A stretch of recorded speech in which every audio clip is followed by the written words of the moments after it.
வாக்குப்பதிவு தினத்தில் தேர்தல் பணியில் ஈடுபடும் வாக்குச்சாவடி அலுவலர்களிடமிருந்து தபால் வாக்கு சேகரிக்கும் பணி நடைபெற்றதை 15ஆம் தேதி காலை 11 மணி அளவில் மாவட்ட தேர்தல் அலுவலரும் தேனி மாவட்ட ஆட்சித்தலைவருமான ரஞ்சித் சிங் நேரில் பார்வையிட்டு ஆய்வு மேற்கொண்டார். தமிழ்நாடு சட்டமன்ற பொதுத் தேர்தல் 2026 முன்னிட்டு தேனி மாவட்டம்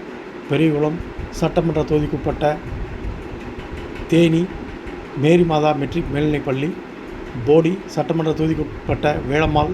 மெட்ரிக் மேல்நிலைப்பள்ளி உள்ளிட்ட இடங்களில் வாக்குப்பதிவு நாளன்று தேர்தல் பணியில் ஈடுபடும் வாக்குச்சாவடி அலுவலர்களிடமிருந்து தபால் வாக்குகள் சேகரிக்கும் பணிகள் நடைபெற்றதை தேனி மாவட்ட ஆட்சித்தலைவரும் மாவட்ட தேர்தல் நடத்த அலுவலருமான ரஞ்சித் சிங் நேரில் பார்வையிட்டு ஆய்வு மேற்கொண்டார். இந்த நிகழ்வில் தேர்தல் நடத்தும் அலுவலரும் பெரியகுளம் சாராட்சியருமான ரஜத் பிடன், ஊரக வளர்ச்சி முகமை திட்ட இயக்குனர் தமிழரசி, தேர்தல் நடத்தும் அலுவலரும் மாவட்ட வழங்கல் அலுவலருமான நல்லையா, முதன்மை கல்வி அலுவலர் நாகேந்திரன், உதவி தேர்தல் நடத்தும் அலுவலர்கள் வட்டாட்சியர்கள் போடி சந்திரசேகரன், பெரியகுளம் மருதுபாண்டி, வட்டாட்சியர் தேனி சதீஷ்குமார், செய்தி மக்கள் தொடர்பு அலுவலர் எடிசன் உள்ளிட்ட அரசு அலுவலர்கள் பலர் உடனிருந்தனர்.